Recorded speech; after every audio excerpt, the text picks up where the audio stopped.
20 years ago, I was pastoring at a church, First Baptist Church in Meaford, Ontario. And little did I know when I moved to that community and began at that church that there was a well known religion author living in that same small town.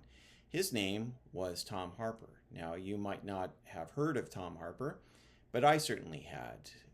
Early on in my faith journey, as I was coming out of a time of atheism and was trying to find my way, I had returned to the church that I had grown up in, and it was a fairly liberal church with a pretty liberal minister. And the minister was a little bit concerned about where my theology was going. And so, in order for me to not become too much of an evangelical, he gave me a book by Tom Harpur. Now, Tom Harpur was a former Anglican priest who had become a religion editor for the Toronto Star and was well known in Canadian circles in terms of speaking on religion. He was very critical of anything conservative and anything evangelical. And so he had given me that book. So I was familiar with Tom Harpur, but I didn't really think much of it. But during that time, Tom Harpur had published a book called The Pagan Christ. And in this book, Tom Harpur really had gone much farther than what he had done in previous books, where he had been pretty liberal and pretty critical of anything that even looked like biblical literalism. And so he had actually landed at the position that there was no historical Jesus, that he just did not exist. Not that he wasn't the Christ or the Messiah or the Son of God, but he just didn't exist. There was no Mary, there was no Peter, and there was no 12 apostles, and all of these other things that we take for granted. They didn't exist, that it was actually based on Egyptian and Greek and Roman myths, and that's where he had come. He had started reading some books by the so-called Jesus mythicists and was convinced of that. And so he wrote this book saying that Jesus didn't exist. And it actually was a pretty good seller in Canada, at least.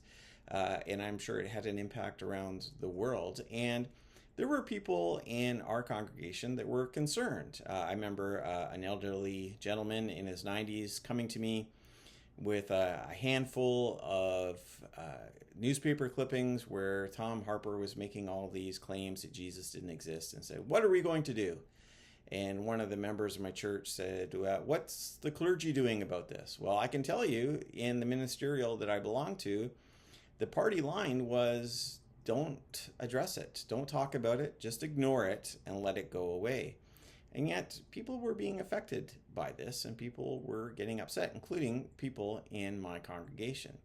Now, it just so happened that I was working on a Master of Arts degree at McMaster Divinity College in Hamilton, Ontario. And I was taking a reading course on 1 Corinthians with Dr. Stanley Porter, who is the president of McMaster Divinity College. And we began talking about this, and I did one of my papers that was addressing an aspect of 1 Corinthians that I felt had some relevance to what was being said, specifically about what Paul thought about the historical Jesus. And I'll leave a link to that article in the show notes so you can find that if you're interested. Anyways, I ended up making the proposal to Stan, saying, "Hey, how would you like to co-write a book with me on this pagan Christ?" And so we decided to do that. And that's one of the things I really appreciate about Stan.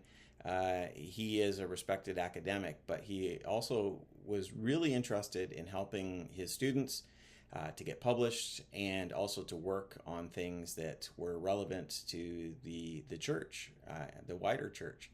And so we worked on that, and the result was this: Unmasking the Pagan Christ. And this is a book that we co-wrote, and it addresses Tom Harpur's book, The Pagan Christ. You can see that in the title.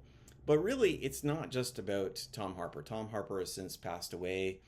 People don't talk about him as much, but the Jesus myth actually is just as big, if not bigger, than it was back then. As conspiracy theories grow, as people are beginning to doubt even more those who seem to have the expertise and the training and the credentials to speak on these issues, they're saying, well, that's fake news. They're just trying to lie to everyone. And it's the people from the grassroots who really understand the truth. And so people are speaking on this.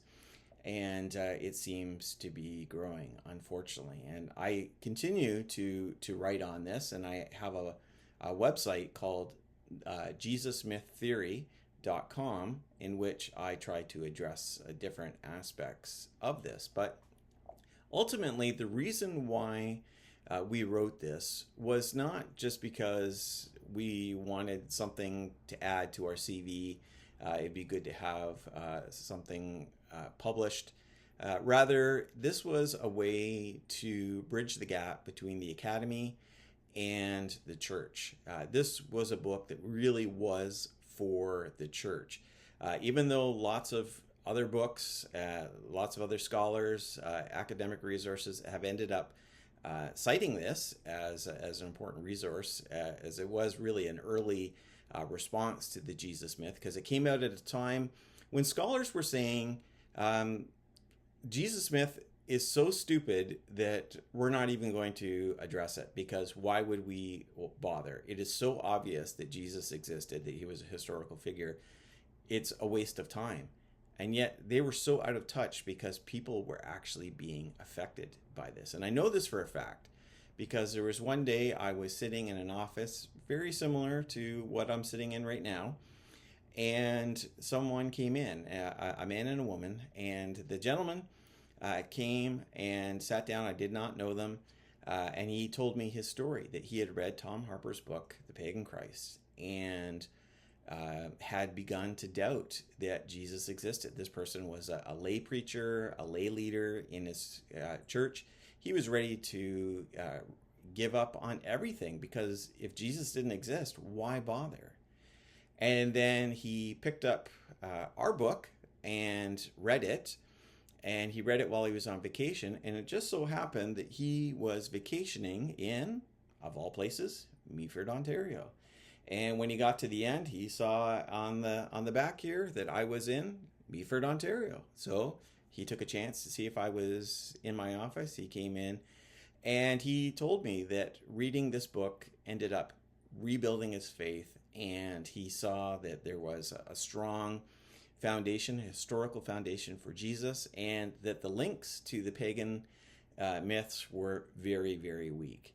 And so that was one of the most encouraging moments that I ever had in my life, in my ministry. And it also helped to shape how I look at Christian apologetics and how I try to bridge between the academy and the church. And I continue to do that in whatever ways are available to me. So I thought I would just share that story of why we wrote Unmasking the Pagan Christ. It's still available, and I think it is still pretty relevant. Even if you're not interested in Tom Harpur, even if you've never heard of Tom Harpur, the arguments for the historical Jesus, the arguments about the pagan gods and the myths and the heroes and all that are supposedly the inspiration for Jesus, we address all of that in here, and I would encourage you to check it out. I'll leave an Amazon affiliate link in the show notes, and if you want to pick it up, you can do that. I will also say that it ended up becoming a documentary. Unfortunately, that documentary is not available online. I would love to have a copy of it again myself. I did have it at one point. I no longer have a copy, but it did appear every once in a while on certain channels. and that was a lot of fun as well. So would encourage you to check it out, and please check out my Jesus Myth Theory website at jesusmyththeory.com. Thank you, and God bless.